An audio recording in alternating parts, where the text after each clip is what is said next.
नमस्कार। आज हम एक थोड़े मुश्किल विषय पर बात करने वाले हैं, मृत्यु। जी। अक्सर हम इससे कतराते हैं, लेकिन आज डरने के बजाय इसे समझने की कोशिश करेंगे। हाँ। और हमारा स्रोत है सद्गुरु की किताब डेथ एन इनसाइट स्टोरी। हमारा लक्ष्य है मृत्यु को एक नई समझ वाली दृष्टि से देखना। बिल्कुल। और सद्गुरु का एक मुख्य तर्क आप कह सकते हैं यही है कि मृत्यु को समझे बिना ना जीवन ही अधूरा सा लगता है। वो इसे कोई अंत नहीं मानते, बल्कि जीवन चक्र की एक बहुत जरूरी, एक स्वाभाविक प्रक्रिया मानते हैं। स्वाभाविक प्रक्रिया। हाँ। और इसे स्वीकारना, इसे समझना उनके हिसाब से जीवन को ज्यादा गहरा, ज्यादा जीवंत बनाता है। लेकिन ये कहना आसान है, करना मुश्किल है ना। मतलब ज्यादातर लोगों के मन में तो मृत्यु का एक गहरा डर बैठा हुआ है। सही बात है। सद्गुरु के अनुसार इस डर की असल वजह क्या है? क्या ये सिर्फ अनजाने का डर है? हाँ ही अब तक ये डर असल में अज्ञानता से ही उपजा है, जिसे हम जानते नहीं, जिससे हमारा कोई परिचय नहीं होता ना, उससे हम स्वाभाविक रूप से थोड़ा भयभीत होते हैं। हाँ, ये तो है। तो सद्गुरु यही कहते हैं कि अगर आप मृत्यु की प्रकृति को, उसके स्वभाव को समझ लें, तो जीवन को देखने का आपका नजरिया ही बदल जाएगा। बिल्कुल। अच्छा। बिल्कुल। आप हर पल को पूरी तीव्रता से जीना चाहेंगे फिर। तो किताब मृत्यु को सिर्फ एक घटना की तरह नहीं देखती, उसे एक प्रक्रिया, एक प्रोसेस मानती है। हाँ बिल्कुल, ये एक रूपांतरण है, एक तरह का संक्रमण आप कह सकती हैं। रूपांतरण। और सद्गुरु आत्मा या पुनर्जन्म जैसी बातों को भी वो किसी धार्मिक अंधविश्वास की तरह नहीं पेश करते। अच्छा। बल्कि वो इन्हें ऊर्जा और चेतना के स्तर पर जो प्रक्रियाएं होती हैं ना, हाँ। उस रूप में समझाते हैं। ऊर्जा के स्तर पर कैसे? उनके अनुसार जिसे हम मृत्यु कहते हैं, वो असल में जीवन ऊर्जा का शरीर छोड़कर आगे बढ़ना है, बस इतना ही। ये कोई विघटन नहीं है, बल्कि चेतना की यात्रा में एक महत्वपूर्ण मोड़ है। किताब में सजगता पर, अवेयरनेस पर काफी जोर दिया गया है। मैंने पढ़ा, एक जगह लिखा है, आप जितने सजग होंगे मृत्यु उतनी ही सुंदर हो सकती है। हाँ। सुंदर? मृत्यु सुंदर कैसे हो सकती है?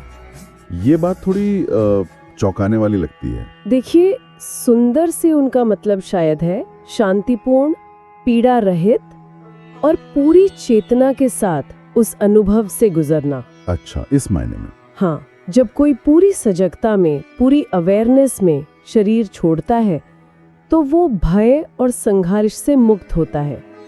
योगियों की महासमाधि जो होती है, वो इसी का एक चरम उदाहरण है। हाँ, सुना है मैंने। जहाँ वो बिल्कुल सचेत रूप से एक उत्सव की तरह शरीर त्यागते हैं, जैसे मृत्यु पर विजय पाली हो, पूरी जागरूकता के साथ। और ये जो सजगता है, अवेयरनेस है, क्या ध्यान और साधना जैसे अभ्यास इसे बढ़ाने में मदद करते हैं, खासकर जीवन के वो जो अंतिम क्षण होते हैं उनके लिए? निश्चित रूप से बिल्कुल करते हैं। ध्यान और साधना क्या करते हैं? वो मन को स्थिर करते हैं। हाँ। हमें वर्तमान क्षण में रहना सिखाते हैं। जी। है ना? तो इस अभ्यास से जीवन के अंतिम पलों में व्यक्ति भयभीत या विचलित होने के बजाय शांत और केंद्रित रह सकता है। हाँ। ये अनुभव कोई बदल देता है पूरी तरह। आपने कहा जीने का तरीका मायने रखता है।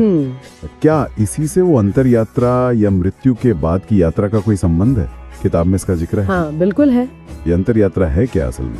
सद्गुरु इसे चेतना की यात्रा बताते हैं। मृत्यु के बाद जब चेतना शरीर से मुक्त होती है, तो उसकी गति, उसकी दिशा वो जीवन भर के कर्मों पर निर्भर करती है। अच्छा। इच्छाओं पर, वासनाओं पर। अगर जीवन क्रोध, लालच, भय में बीता है, तो वो यात्रा थोड़ी कह सकते हैं मुश्किल हो सकती है। हाँ। और जो संतुलित, जागरूक जीवन जीते हैं, उनके लिए यात्रा सहज होती है, आसान होती है। ये एक तरह से जीवन का सार है, एसेंस है, जो आगे जाता है। लेकिन कई लोगों के लिए मृत्यु के बाद की यात्रा या ऊर्जा, ये सब बातें शायद मानना थोड़ा मुश्किल हो। हाँ, हो सकता है। तो किताब इसे कैसे एड्रेस करती है? क्या ये ज्ञान सिर्फ योगियों या साधुकों के लिए है? नहीं नहीं, बिल्कुल नहीं। किताब इसे किसी पंथ या किसी विश्वास प्रणाली से नहीं जोड़ती। अच्छा।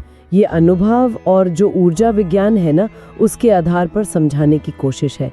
और ये ज्ञान सच में सबके लिए है, गृहस्थ हो, पेशेवर हो, युवा, वृद्ध, हर वो इंसान जो जीवन को सिर्फ ऊपर ऊपर से जीने के बजाय उसकी गहराइयों को छूना चाहता है। हाँ, ये जीवन को ज्यादा उद्देश्यपूर्ण बनाने का एक तरीका भी है, आप कह सकते हैं। तो मतलब सद्गुरु मृत्यु को एक त्रासदी नहीं देखते, बल्कि चेतना के विस्तार का, फैलने का एक अवसर मानते हैं। बिल्कुल, एक मौका। तो क्या उन्होंने इस अवसर के लिए तैयारी करने के कुछ तरीके भी बताए हैं? हाँ, तैयारी तो जरूरी है।